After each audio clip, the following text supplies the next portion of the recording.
You probably think that all doctors are filthy rich, because I sure as hell did in the beginning. 8 years and a fistful of premature gray hairs later, I'm just a few $100,000 poorer than broke. That would matter if I had a family to provide for, but the long hours in med school have led to an end of my last relationship and a countdown on the shelf life of my ovaries. I was in a take what I can get and be grateful situation. So when St. Francis Hospital in Charleston, West Virginia offered me a position, I packed my sad life into 3 bags and sought opportunity in the hills of Appalachia.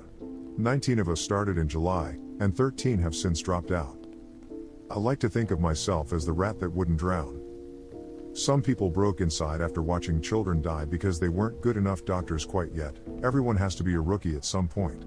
It's doubly hard when you have to inform the dead child's parents, who then beg you to tell them different news, or scream that they want to die and just please kill them with whatever drug takes away the pain.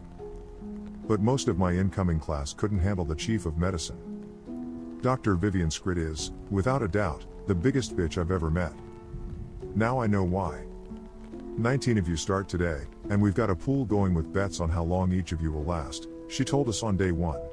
Don't feel any pressure, folks. I've talked with each of you in private, and my expectations are very low.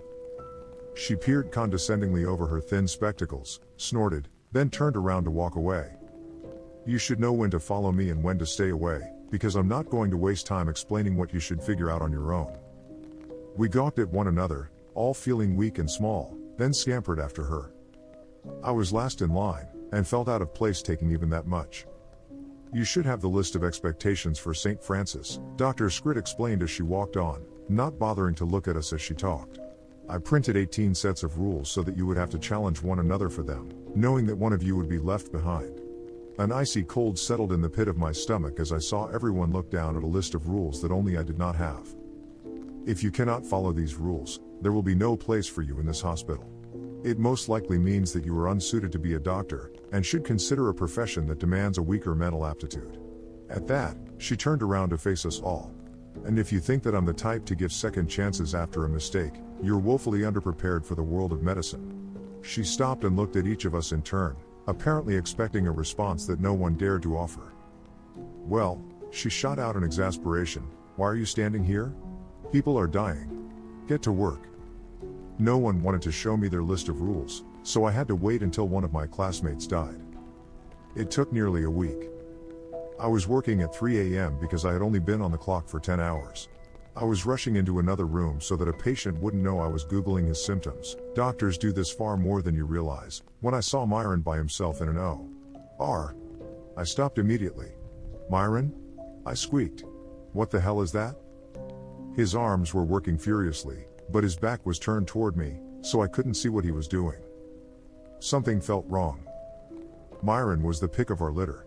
He'd been top 10 in his class at Johns Hopkins, and he would remind us of that fact in exchange for answering the questions that we were too terrified to ask Dr. Scrit. Slowly, I approached Myron, not wanting to startle him. We're really busy right now, is there something you need help with? He showed no outward signs that he had heard me. Instead, he kept pumping away furiously at the task at hand. When I was 5 steps from him, I could see drops of blood flying over his shoulder. Which made no sense, since he had been alone in the room. Myron?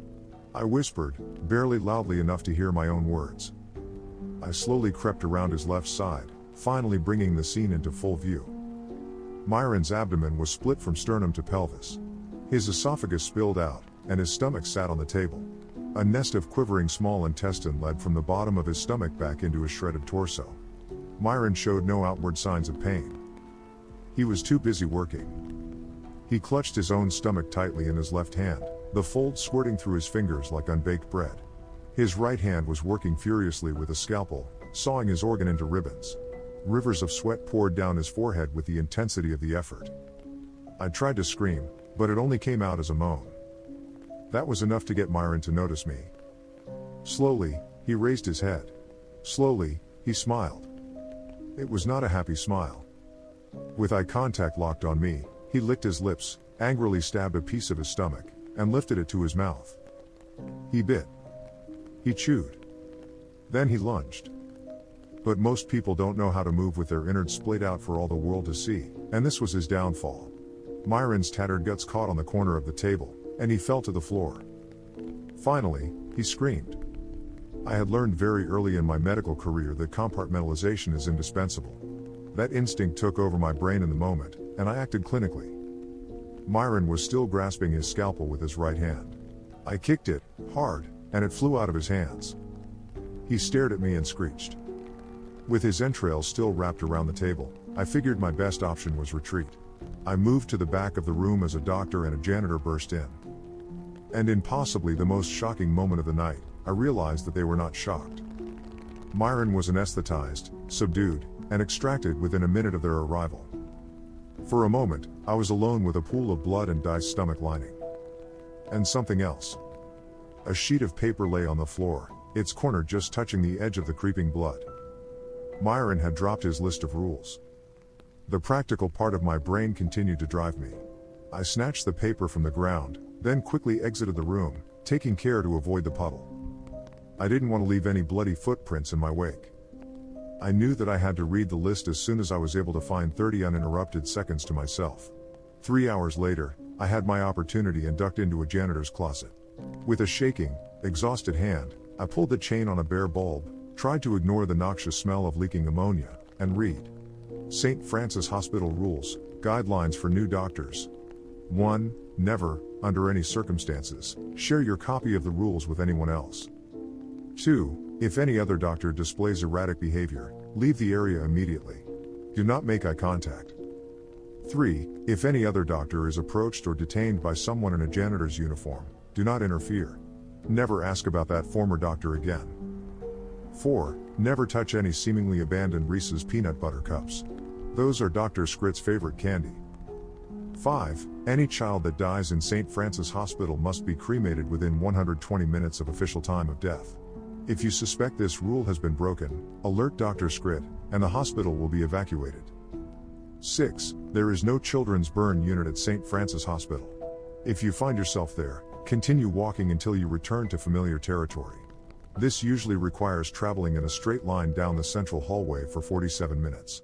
You will not reach a wall during that interval. 7. This rule is on a need-to-know basis. 8. A small quantity of sulfuric acid is kept in every room.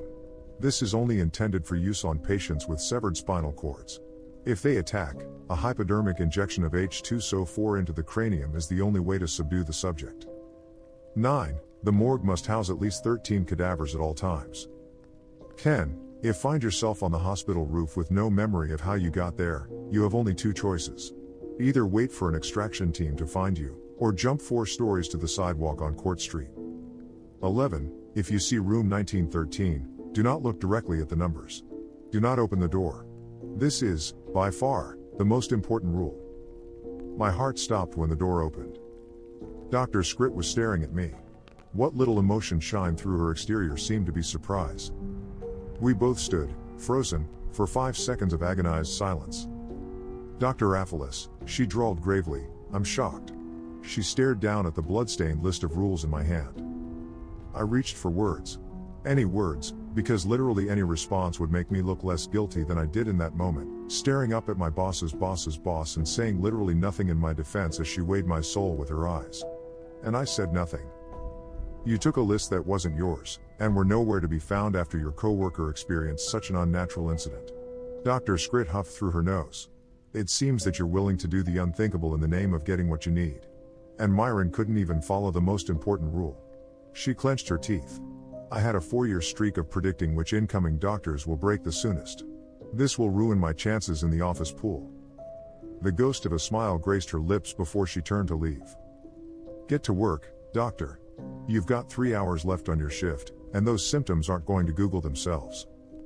I didn't realize that I'd been holding my breath until I heard my own gasp for air. Shaking, I slowly emerged from the janitor's closet. I quickly stuffed the list of rules back into my pocket, reflecting on the fact that I had just achieved what might be considered an actual win. Perhaps, just maybe, I would keep my head above water at St. Francis after all. I turned to head down the hall when I stopped in my tracks. Everything was unfamiliar. What the hell had happened? I glanced all around. The design of the hallway was familiar, but everything was off. I could hear people talking in the rooms, but the immediate vicinity was devoid of all people but myself.